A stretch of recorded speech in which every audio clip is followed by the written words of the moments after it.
Ndabashuhuje cyane bakunzi ba Connection TV mwese aho muri mbifurije kugira ibihe byiza nitwiringiye Imana patience ndaje ngo tube tuganira muri aya masaha mu minsi ishize hari inkuru cyangwa se ibiganiro nabagejejeho mu biganiro nari nagerageje guhindura mu kinyarwanda imvugo z'abanyepolitike bagiye bavuga kuri issues zitandukanye ziri kubera hano muri Afrika no mu isi muri rusange.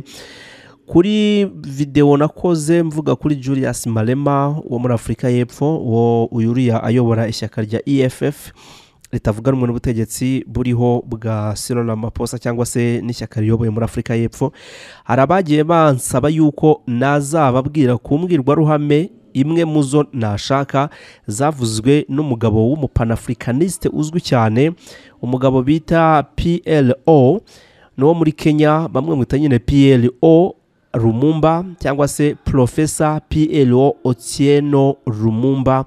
Numugabo uzwi cyane mu kuvuga imbwirwaruhame navuga ziri mu kuri kuzuye nkuko ababyumva, zikaba imbwirwaruhame kandi zikakaye ariko zigaruka ku cyakorwa kugira ngo uyu mugabane wa Afrika ubashe kuba wava ku ntambwe imwe ugere ku yindi, ariko intambwe zigana ku iterambere ry'umugabane wa Afrika. Yagarutse rero ku ngingo nyinshi, agaruka ku ngingo nyinshi zitandukanye, akunze kuvuga kuyobokamana, ajya avuga ku bintu by'intambara, akavuga ku iterambere ry'ibihugu, akavuga mu bihugu mu mazina yabyo, akavuga ku bayobozi bo bwite ku giti cyabo.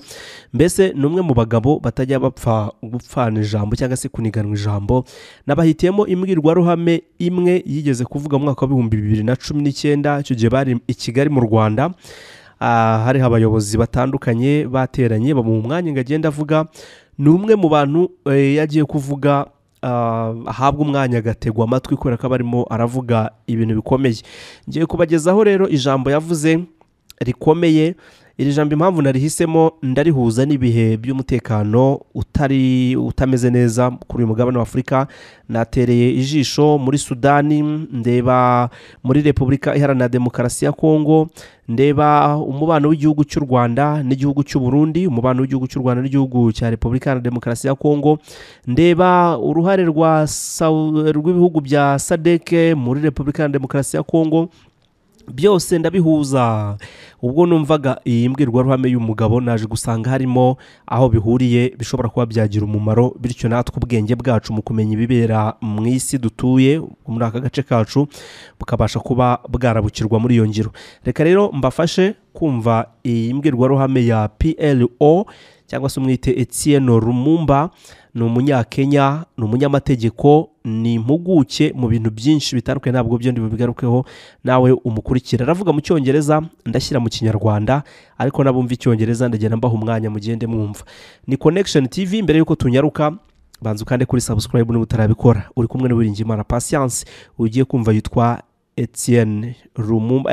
Otieno Lumumba cyangwa se Professor PLO. Reka dutangire rero. Let me enter into this conversation by giving a historical context.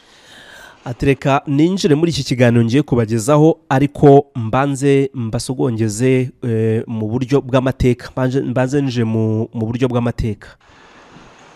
In the month of May 1963, ati mu kwezi kwa gatanu mu mwaka w'1963, the leaders of the then independent African countries assembled in Addis Ababa, Ethiopia. Abayobozi bagize uruhare ruhambaye mu guharanira ubwigenge bwa Afrika, bw'ibihugu byo ku mugabane wa Afrika, baricaye baraterana bari Addis Ababa mu gihugu cya Ethiopia. And many speeches were delivered, and the thrust of all the speeches was that African countries having regained their independence. Ati mbwirwaruhame zaratanzwe nyinshi pe, ziravugwa, buri umwe aravuga n'undi aravuga, ariko ibyinshi mu byavuzwe n'ubundi byashimangiraga yuko ibihugu byo ku mugabane wa Afrika ngo byabashije kubona ubwigenge.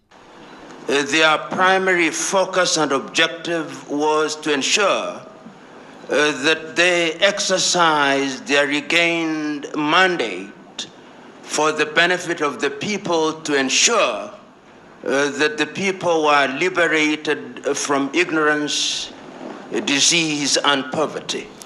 Mu gusobanura ibyo bavugaga hafi ya bose bavugaga yuko ubwo bwigenge ibihugu byabashije kubona ari ukumakinga sure cyangwa se kuba bahamya badashidikanya yuko abaturage b'ibyo bihugu babashije kubohoka bagaca ukubiri n'ubujiji ndetse bagaca ukubiri n'ibyorezo ndetse n'ubukene. Nibyo bintu bashimangiraga cyane muri icyo gihe. On the 24th day of May, perhaps the most powerful speech. Hanyuma ku itariki 24 z'ukwezi kwa gatanu n'ubundi muri uwo mwaka hari indi mbwirwaruhame ifite uburemere budasanzwe yatambutse. Ever made by an African leader was delivered by Ghana's Kwame Nkrumah. Ati iyo mbwirwaruhame yakubayeho ndetse navuga ko ari mbwirwaruhame ikomeye yigeze kubaho ni yatambukijwe na nyakubahwa Kwame Nkrumah uyu wayoboraga igihugu cya Ghana. And he reminded the leaders who were present on that day about a number of things. One, ati uyu mugabo yibukije abari aho ngaho ibintu birenze kimwe ariko mu buryo bufatika. Tereka rero nanjye mbyinjiremo kimwe ku kindi. He told them that by regaining their independence, the erstwhile colonizer would recoil and remain inactive. Ati nibatabasha kwishyira hamwe, yababwiraga ko nibadashobora kwishyira hamwe bo ubwabo ngo bongere bihuze byanyabyo ubu buryo bwo kubona independence cyangwa se kwishyira bakizana n'ubwigenge ntacyo buzaba bumaze namba. That in fact the erstwhile colonial master was going to be more pernicious but in a very subtle way. Agashimangira yuko nibatabasha kugera kuri ibyo ngibyo ababakoroneje n'ubundi bazakomeza kubikora ariko noneho bigahindura indi sura bikaba biza mu bundi buryo. Kwame Nkrumah was right. Kwame Nkrumah yari afite He ukuri. reminded his audience that going forward it was necessary and indeed urgent that Africans should begin to think as one whole, because if they yashimangiraga yuko niba koko bifuza gutera intambwe bagana imbere abayobozi ba Afrika cyangwa se guteza imbere Afrika, icyo bagomba gukora no gutangira gutekereza nkaho ari bamwe, Afrika nka Afrika imwe, and vulnerable and therefore susceptible to manipulation. Hanyuma nibakomeza kuguma muri uwo mujyo wo gutekereza buri umwe ku giti cye batari united, batari kumwe, bizaba byoroshye kubamanipira cyangwa se kubakoresha ikina kiriya ndetse no kuba babakoresha icyo bashaka. Kwame Nkrumah was right. Kwame Nkrumah yarari mukuri. That because many of, if not all of the African countries were artificial. Yongeye kwibutsa bari muri iyo nama cyangwa se abari bamukurikiye yuko ibihugu byo ku mugabane wa Afrika hafi ya byose ni ibihimbano, biri artificial, ntabwo ari ibyanyabyo. Ni ibihugu byaremewe i Berlin mu myaka yatambutse nyine biremwe n'abazungu. Berlin bwo ni mu Budage. Ati iyi mipaka yose mubona, izi mbibi ni imipaka byose byaremewe i Berlin, ni ibintu biri artificial byakozwe nyine. Icyo gihe yongeye kwibutsa abategetsi yuko icyo bakeneye kugeza ubu ngubu atari ukuvugurura iyo mipaka ngo bongere bayisubize uko yahoze mbere yuko abanyaburayi baza kuyica, ahubwo yababwiye ko ifite gukorwa kubaha iyo mipaka yashyizweho kugira ngo birinde yuko haza umwiryane hagati y'abatuye umugabane wa Afrika. And that was reinforced in 1964 in Cairo on the doctrine of inviolability of inherited boundaries. Ati ibyo kandi n'ubundi byaje gushimangirwa mu mwaka wa 1964 ubwo hazagaho ihame rivuga ko hatagomba kubaho kuvogera iyi mipaka nyine abanyafrika bahawe nk'umurage. I remind us of this particular incident 58 years ago because in 2013 ati nibutse ibingibi kubera yuko nyuma y'imyaka 58 ishize kubera ko navuga ko ibi byavugwaga mu mwaka wa 2019 ati nyuma y'iyo myaka yose nibutse ibingibi kubera ko mu 2013 the African Union came with Agenda 2063. ati mu 2013 umuryango wa Afrika yunze ubumwe African Union washyizeho icyiswe Agenda 2063. And if you look at the text of Agenda 2063, iyo urebye rero mu nyandiko z'iyo Agenda 2063 ubwo no kuvuga Agenda y'ibihumbi 2060 nibyifuzwa kugerwaho ku mugabane wa Afrika mu gihe kingana n'iyo myaka ugeze mu 2063 ati iyo urebyemo rero and the speeches that were given around it, it was the rehash of what Kwame spoke about and the other leaders spoke about. ati iyo urebye ibyanditse muri izo nyandiko muri ibyo byifuzwa kugerwaho muri icyo gihe usanga neza ni inyandiko ihura cyangwa se n'ibyifuzo n'ubundi biza bishimangira ibyigeze kuvugwa na Kwame Nkrumah muri iyo myaka yatambutse. And it's not lost on me last year that one of the themes of African Union was the silencing of the guns by the year 2020. ati kimwe rero mu bintu bitangaje kandi byanantunguye je ubwanje ni ukubona ko bavugaga yuko muri iyo agenda bavuga ko mu 2020 harimo agenda ivuga ngo silencing the gun in Africa, kuba ibiturika cyangwa se imbunda ku mugabane wa Afrika zacicikeshejwe zitazongera kumvikana zirimo kurasa. I'm not a Jewish prophet, but ati ntabwo ndi umuhanuzi w'umuyahudi, the guns will not be silent. ariko ndababwiza ukuri ko izo mbunda zitazigera ziceceka mu mwaka wa 2020 ubwo haburaga gato ngo uwo mwaka ugere Next year. In fact, there are more guns that are emerging in Africa. ati mu by'ukuri ahubwo imbunda ni nyinshi cyane ku mugabane wa Afrika, ni nyinshi, zimaze kuba nyinshi bihagije, Which means that peace is still very elusive. ibyo bivuga ko amahoro arageramiwe ku mugabane wa Afrika. And then we have been given the history. The founding fathers of the African countries took the view. ati ikindi kandi dufite amateka bashyizeho umugabane wa Afrika n'abawuharaniye kwishyira kwizana kwawo barabibonaga, bafite ukuntu babibonaga. Because we are states made out of many nations, there was wisdom in having a style of politics that was different. ati kuva kera abakurambere b'umugabane wa Afrika n'ubundi bari babizi yuko hariho ibihugu bitandukanye, ndetse kandi kugira uburyo bw'imiyoborere butandukanye ku mugabane wa Afrika byari ihame kandi byari ibintu bibafasha cyane mu miyoborere yabo. So that in the early days of many African countries, many leaders held the view. Whether they were mistaken or not is another debate for another day. But they held the view that one of the things that they had to do was to have single-party states, so that if you went to Zaire then, or Congo before it became Zaire, or Zambia, or Malawi, or Kenya, or Uganda, or Tanzania, everybody believed that in order to hold the many nationalities together, you needed a single party under whose aegis organization of state affairs would be undertaken. Kimwe mu byo rero n'abaheruka gufata ubuyobozi cyangwa se mu minsi yatambutse n'ubundi babigarutseho nabyo, ikintu cyitwa kwishyira hamwe. Aho wajya hose mu bihugu yavuze, wajya muri Kenya, mu Bugande, muri Tanzania, muri Republika, muri Congo, muri Zaire mbere yuko ihindura amazina, no mu bindi bihugu byose, hahandi buri muturage ashobora kujya muri ibyo bihugu akumva yuko nyine n'umunyafrika, akagira icyo kintu cya ubunyafrika muri we, akumva ko ari umunyafrika. Ati ni kimwe mu by'ingenzi bikomeye. Mistakes were made, and then the conceptual West convinced us. Ariko ikosa rikomeye ryigeze ribaho ku butegetsi bwa Afrika ni imitekerereze y'abanyaburayi, ari nayo yatwemeje muri ubu buryo bukurikira. That our salvation could only come from something they call democracy. Ati ikintu badukoreye gikomeye kandi mfata nk'ikosa rikomeye ni ukuvuga ko ugutabarwa kwacu twebwe nk'abanyafrika kuzaturuka mu kintu bise demokrasi.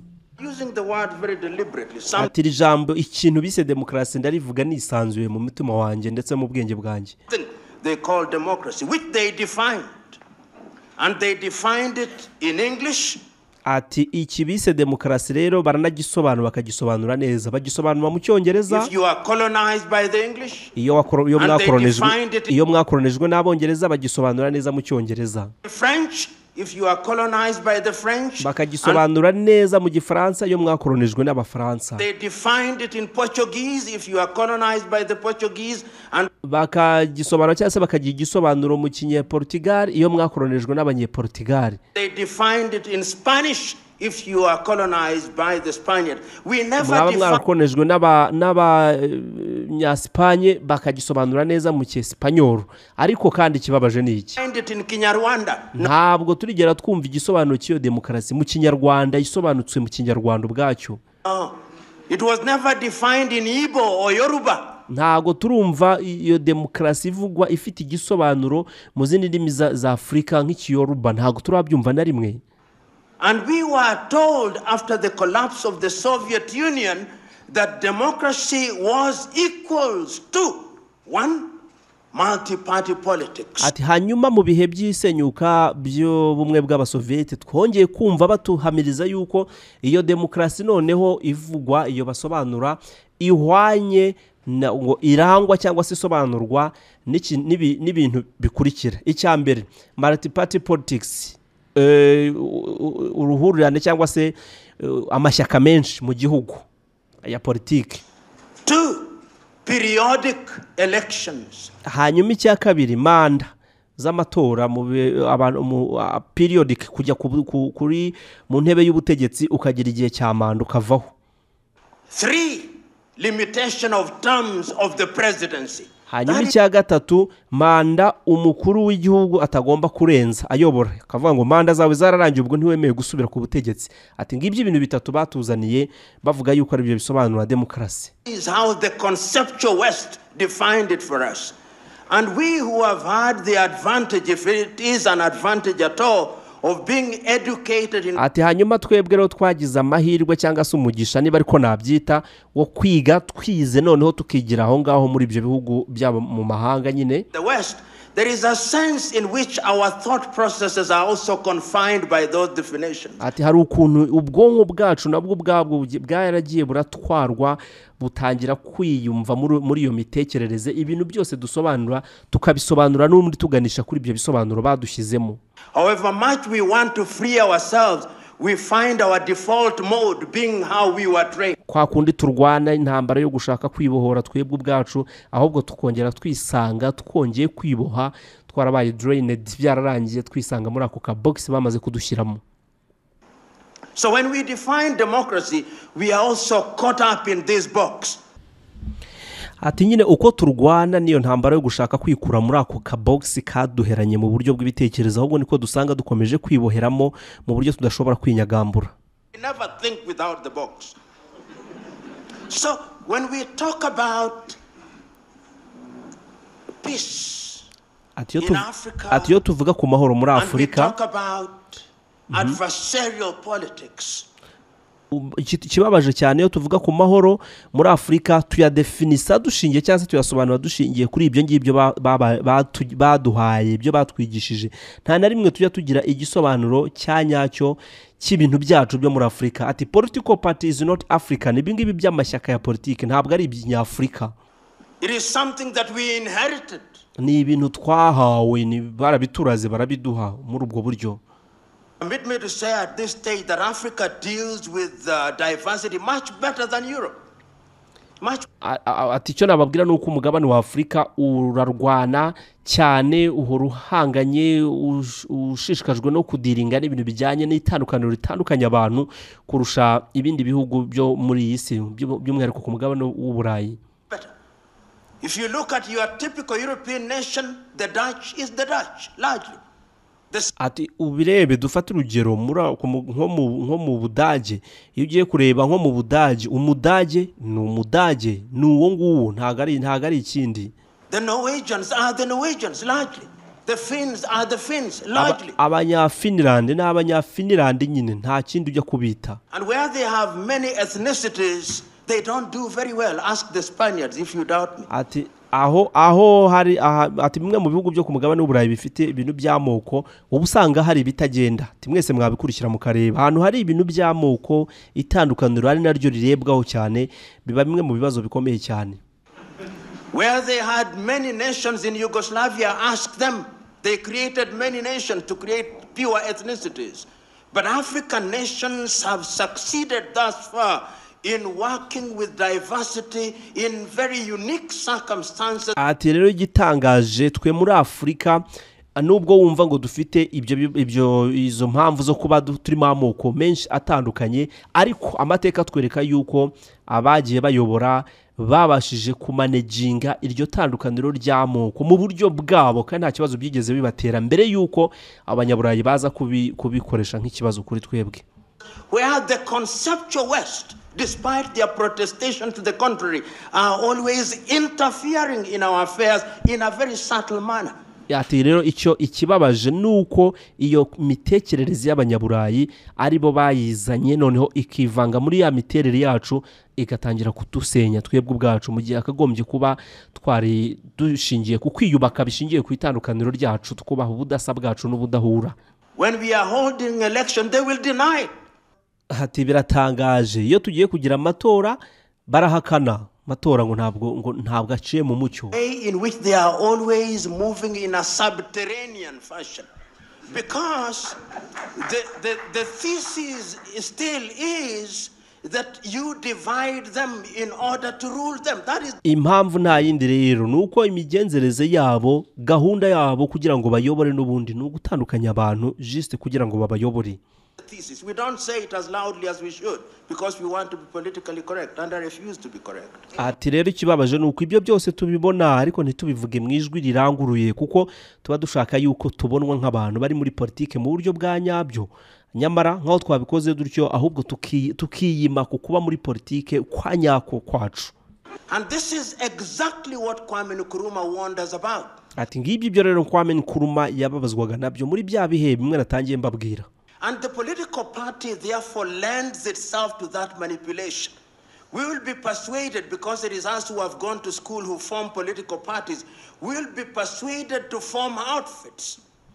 Ati rero icyo mwumvamo ni icy'ubwo ngubwo murabyumva ko political parties ayo amashyaka ya politike n'ubwo bwinshi bwayo nta kindi byari bigambiriye tujya kubihabwa usibye kuba byafasha nyine abo gukomeza kutuyobora ndetse no kuduteza icyo kintu kimeze nk'ubudahuza. In many African countries these outfits are formed on the basis of ethnic affiliation.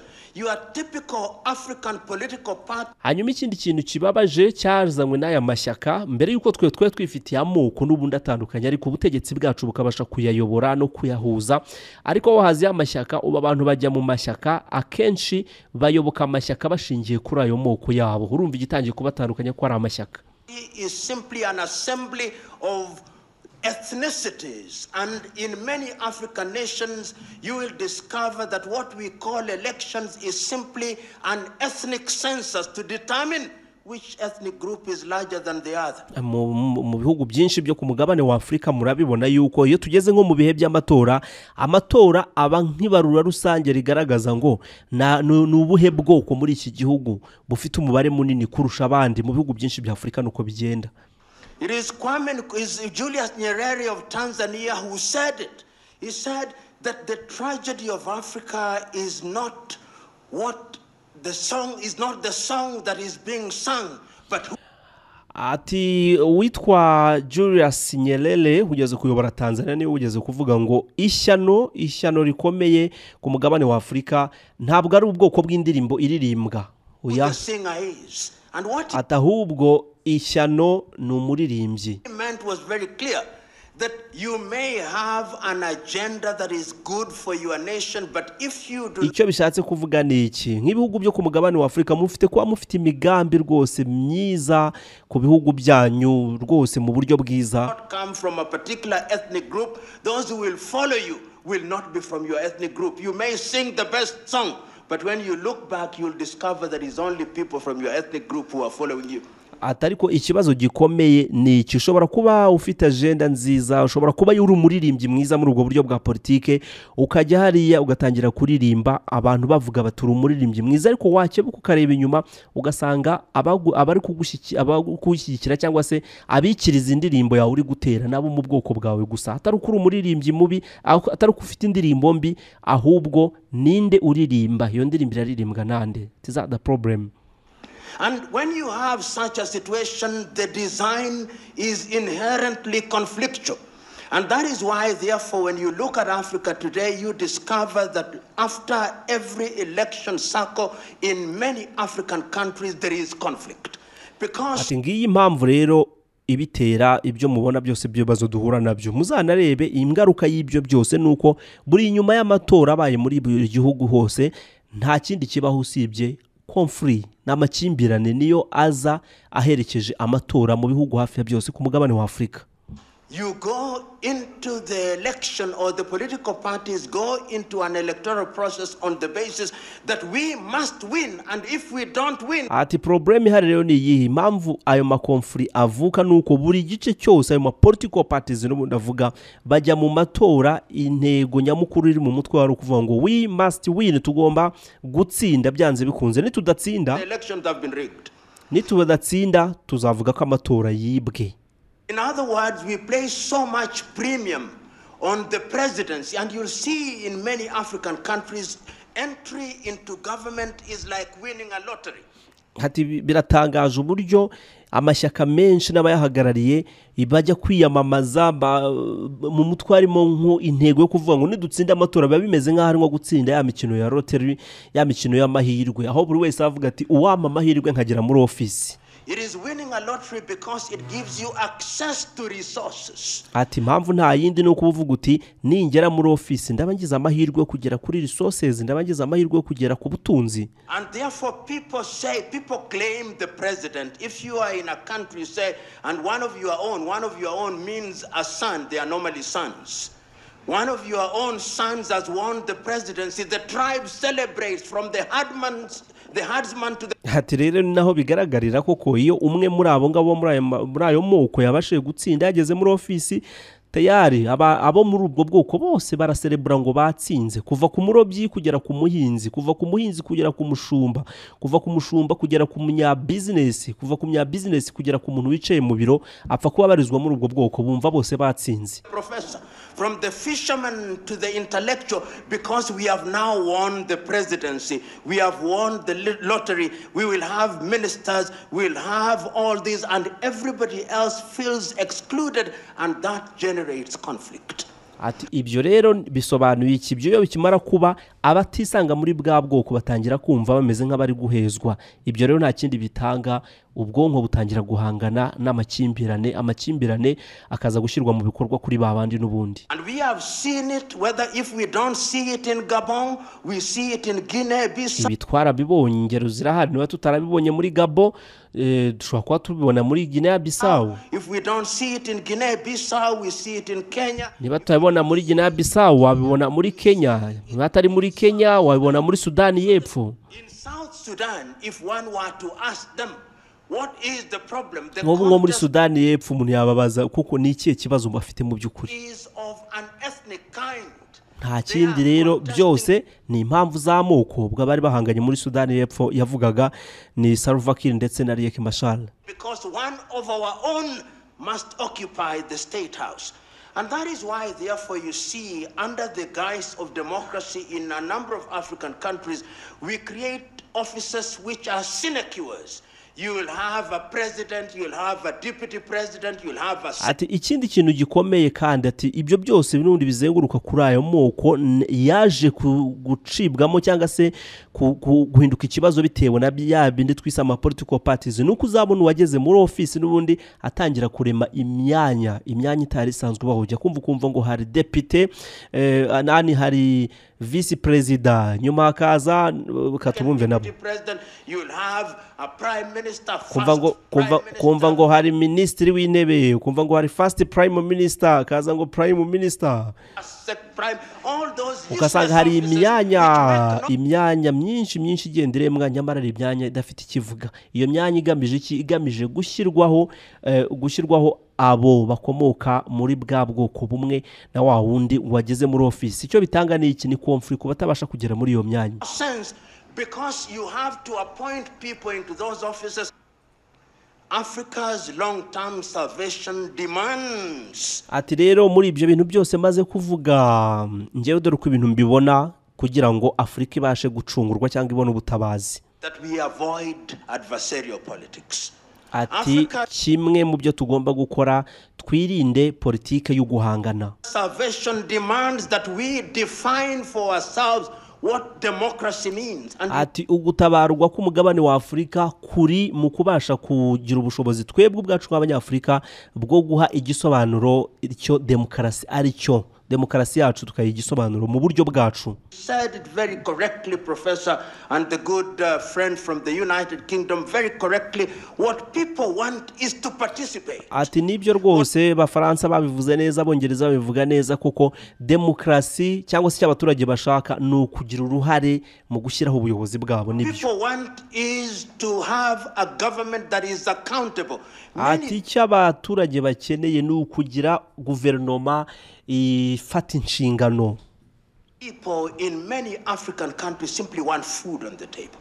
Ati icyo abaturage bo ku mugabane wa Afrika bakeneye icyo kurya ku meza. People in many African countries simply want to have access to healthcare. Abaturage bo ku mugabane wa Afrika bakeneye kugera ku buzima, kwita ku buzima bwabo, uburyo bwo kwita ku buzima bufatika. Many people simply want good education. Abaturage muri Afrika bakeneye uburezi bufatika bufite ireme. In Africa simply want opportunities for innovation and invention. Abaturage n'abajene bo ku mugabane wa Afrika bakeneye amahirwe yo kuba bagira uburyo bwo kugera ku ma innovation ndetse no guhimba ibishya mu bihugu byabo no mu mikorere.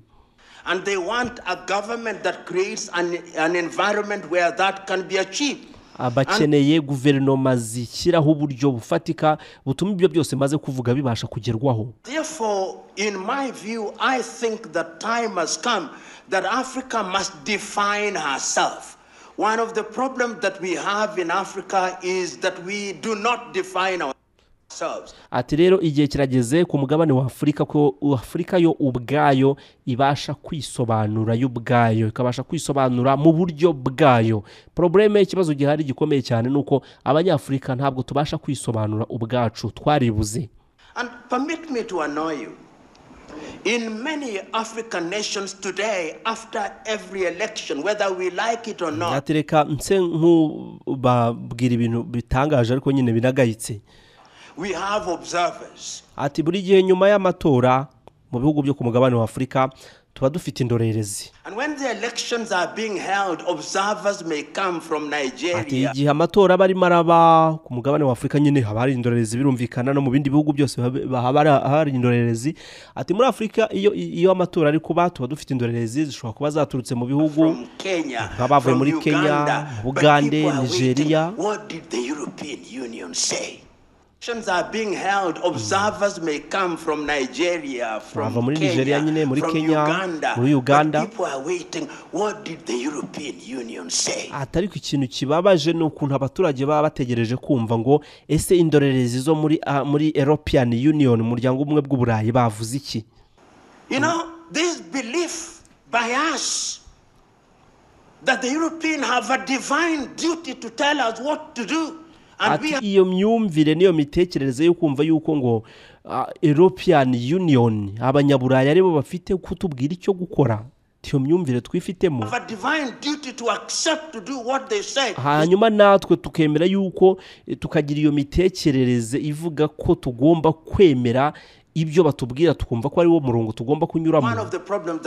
Ati ngicyo kimwe mu bibazo dufite ku mugabane wa Afrika. Until the day that we liberate ourselves to decolonize our minds. Ati igihe tutari twemerera ubwonko bwacu kugira ngo bubashe kubohoka, natwe ubwacu twibohore, ibintu biracyari ikibazo gikomeye. In a manner of speaking, we are going to embrace the kind of politics that will only perpetuate conflict. Right now, as I move towards my conclusion, I ati simply rero niba atari uko bimeze tutari twibohora muri ubwo buryo ubwo nyine twemeye kwakira politike iri muri bwa buryo nyine butuganisha mu makonfli n'amakimbirane adashira. want you to look at the map of Africa. Ati reka mbasabe murebe ku ikarita ya Afurika. The map of Africa against the declaration that the guns might be silenced by 2020. And simply tell me, is there peace and... Ati reka noneho turebe ku mugabane wa Afurika hanyuma noneho turebe na ya ngingo twigeze kuvuga yo kuhagarika ibiturika ku mugabane wa Afurika mu 2020. Reka turebe noneho iyi ntego iraza guhangana n'iki. Ati se hari amahoro muri Niger? Is there peace and calm in Burkina Faso? Ese hari amahoro muri Burkina Faso? Peace and calm in Mali? Ese hari amahoro n'umutekano muri Mali? Is it peaceful in Mauritania? Muri Mauritania se hari amahoro n'umutekano? Is it peaceful in Benin? Muri Benin se hari ikigenda? Is it peaceful in Gabon? Muri Gabon hari amahoro n'umutekano? Is it peaceful in Cameroon? Ese muri Cameroon hari amahoro n'umutekano? In South Sudan? South Sudan, Sudan y'Epfo hari amahoro n'umutekano? Peaceful in the Democratic Republic? Muri Repubulika ya Demokarasi ya Kongo hari amahoro n'umutekano? Muri Somalia se? You look at the map of Africa and you look at that and you are being told through declarations. Hanyuma iyo urebye ku mugabane wa ku ikarita ya Afurika ukareba ibyo bihugu byose maze kuvuga hanyuma ugahita wibuka icyo wabwiwe muri la declaration ivuga ngo silencing the gun in Africa by 2020. We are going to silence the guns in 2020.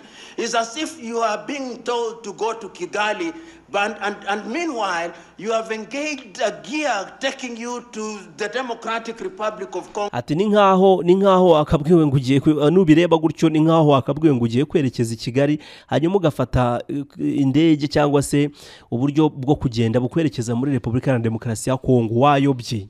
Border, and you are on jet-like speed. This is why I think that it is incumbent upon us to remember one thing, that peace is not merely the absence of war. Ati ibi rero ngiye nkurikije ibyo mbona ibi ngibi ndifuza kubabwira yuko dukwiye kwibuka ibi. Peace is not the absence of war. Ntaga amahoro ari ukuba hatariho intambara. Much deeper than that. Development is not building of skyscrapers in Africa. Ntabwo iterambere ari ukubaka bya bizu binini bimwe bikora ku bicu. Cities, no. And that therefore, if we want to sustain peace and development, what we must look at are the human indices. I think ati niba dushaka kubaka amahoro ndetse tukubaka n'iterambere rifatika mu baturage nuko tugomba kumenya uburyo duhuza uburyo bw'imibereho mu baturage. Bhutanese have got it right. What they call the gross national happiness index. Ati nicyo mu bindi bihugu hari ibihugu byo ku mugabane w'Uburayi yavuga byabashije kugeraho cyo bita gross national happiness index, cyo bita gross national happiness index, uburyo bapimamo umunezero cyangwa se ibyishimo abaturage baba bafite. These things that Europe tells us many useful things, but there are certainly useless things that they tell us. Ati abanyaburayi mu by'ukuri batubwiye ibintu byiza byinshi atari ko hari ikintu kimwe batubwiye kidafite icyo kitumariye. One of them is the thing called per capita income. Ati ni icyo bita per capita income. All the wealth, half of which is owned by two people, and then they divide it. Aha ni bwa buryo bafata ibintu ubutunzi bushobora kuba wenda bwinjizwa n'abantu babiri hanyuma bakabugabanya abaturage bose bangiza bakatangira bakavuga ngo capital income ingana gutya ariko bafasha ibintu byinjijwe n'abantu babiri cyangwa batatu ugasanga babigabanyije abaturage bose bakaba ari ibyo babariraho. Say the per capita income is $800.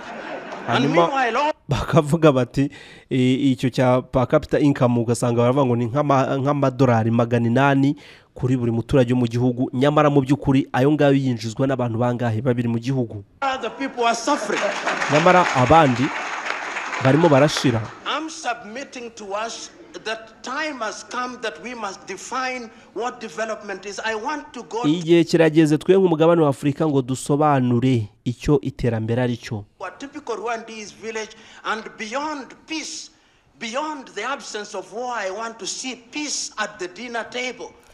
Ati nyuma yo kuba abantu bafite amahoro abantu bafite iterambere dukeneye amahoro icyo bita amahoro ku bintu bijyanye n'imirire. Dukeneye kubona amahoro mu bijyanye n'ubuvuzi kwa muganga.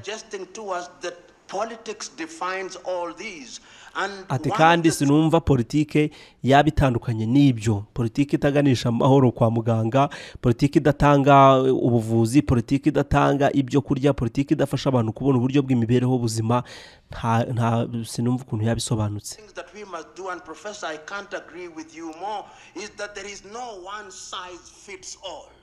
Ati kandi ikindi kintu numva nifuza kuvugaho gikunze gukorwa nk'ikosa hirya no hino ni ukutamenya yuko ntago ibikorwa iriya ari byo bigomba no gukorwa ino cyangwa iburyo n'ibumoso. Ntabwo ibintu bikora hamwe ari byo bikora ahandi. No one size fits all. What works for Rwanda is not necessarily what works for you. Ibikora mu gihugu cy'u Rwanda ntabwo ari byo bikora mu gihugu cy'Ubugande. In 1984, the Ethiopians came up with a constitution which I think is the only one in the world that defines itself on the basis of ethnic identity and even allows mu 1984 muri Ethiopia bigeze kugira uburyo bw'imiyoborere aho ubwo buryo anahamye yuko ngo bushobora kuba ari bwo bwari uburyo bwiza burenze ubwigeze bukorwa mu isi, aho uburyo bw'imiyoborere bwagendaga bujyana cyane cyane n'imiterere n'ubwoko bw'abantu. Buri gace gafite uburyo bw'imiterere yako n'imiyoborere yako.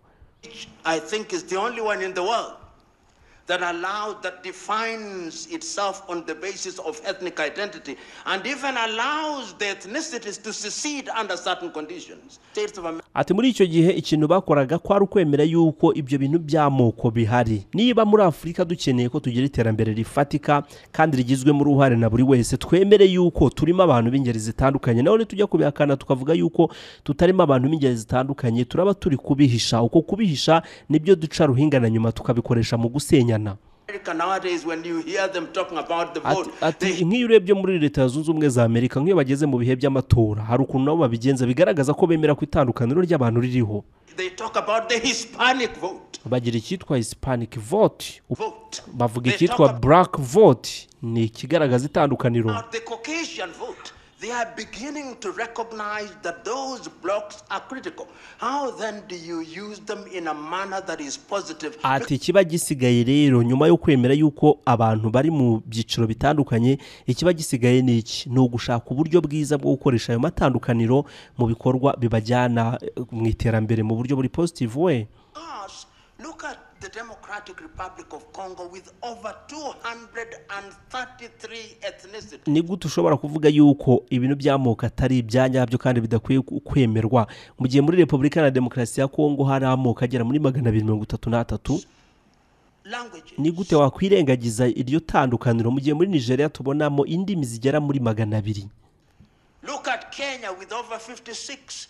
Look at Tanzania with 100. Muri Tanzania na Kenya, muri Kenya hari amoko agera muri 56. Muri Tanzania 36 arenga. Uko ni ukuri ku mugabane wa Afurika nuko bimeze. Ati ndabyemera koko niba dushaka ko tugana imbere mu iterambere ry'umugabane wa Afurika kwikubitiro dukeneye amahoro. But we will not have peace by declaring that peace will come and reign. We must do things that atariko ntabwo tuzigera tubona amahoro ngo tuyagereho mu gihe tutari twemera yuko mu gihe twibwira yuko amahoro azaza akayobora gusa amahoro akaza kajyaho, ahubwo dufite gukora ibikorwa bituganisha ku mahoro. Tugomba gutera intambwe zacu tuzerekeza mu byerekezo biduha kugera ku mahoro. Until we introduce what I've called elsewhere hygiene in our politics, we are moving nowhere. And part of the introduction of hygiene is to recognize the environment and the context in which we operate. Ati ibyo byose tuzabasha kubigera hari uko twirengagije nidukomeza kuguma muri cya kintu cyitwa ngo isuku n'isukura rikorwa muri politike ya Afurika binyuze muri kimwe bise demokrasi, nta kintu tuzabasha kugeraho. Icyo dufite gukora twebwe kugeza ubu ngubu nuko tugomba kurema uburyo ndetse n'imigirire idufasha kugera kuri ubwo buryo bw'imiyoborere ikwiye ariko kandi bihuzwa n'imiterere ya buri gihugu n'amateka yacyo yihariye n'imiterere yacyo yihariye ugereranyije n'ibindi. One of the areas in which we must move is to recognize that going forward we are different nations in single states trying to create bigiye kirageze ngo twemere yuko turi ibihugu bitandukanye ariko kandi tukaba duhuriye mu kintu cyitwa ubumwe bwa Afurika. And unless we have inclusivity so that people feel they belong. And I want to give this example. In Kenya it happens that ibyo rero icyo bizadufasha ni ikintu uko buri muturage wese cyangwa buri gihugu cyose kizumva kiri kiri muri iyo gahunda muri uwo mujyo wo kugira ngo nyine kibane n'ibindi muri iryo terambere. When an individual is elected as a member of parliament, in many African countries they have things they call homecoming parties. And I'm suggesting to us that politics must be of such a nature that allows ethnicities and groups to negotiate. I do not as yet have an answer, which I think I can pin on the ground, but I have the following things. That it cannot be uniform. That it must be... Ati rero uburyo bw'imiyoborere uko nge mbibona nuko tudakwiye gushyira mu bitekerezo byacu yuko imiyoborere ari uniform igomba kwambarwa na buri muyobozi mu buryo bumeze kimwe n'ubw'abandi. Tugomba kwemera itandukaniro bishingiye kuri buri gihugu n'ibyo cyanyuzemo ndetse n'ibyo kiri kunyuramo. Ni twebwe ubwacu tugomba gusobanura no guha ibisobanuro politike yacu ku mugabane wa Afurika.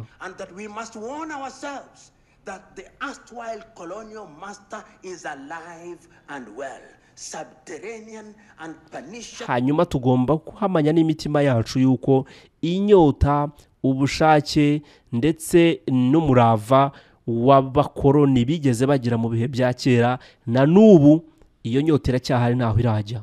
To the core, don't delude yourselves and remember that sometimes the disunity of Africa is big business, and if we forget that we will once again. Kandi teka tujye duhora twibuka yuko ukwitandukanya k'umugabane wa Afurika ni business ikomeye cyane kuba atabitwifuriza.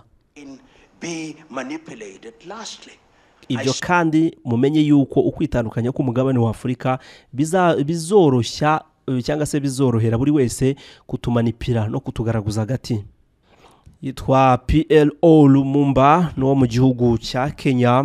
Ibitekerezo bye bishingiye ku kwiyubaka kwa Pan-Africanism ku mugabane wa Afurika, aho we yavugaga ko icyo abona nk'umuti mwabyumvise byose yuko ari uko abanyafurika babaho nk'abanyafurika muri context ya Afurika. Ibikora mu majyaruguru ntabwo ari byo bikora mu majyepfo, ibikora mu burasirazuba ntabwo ari byo bikora mu burengero bwaryo. Buri gihugu kiba gifite uburyo ndetse n'imiyoborere yacyo muri ya nzira yo kugira ngo abaturage bagire amahoro yo mu byiciro bitandukanye nk'uko babivuze. Reka nsohereza aha rero mugire ibihe byiza.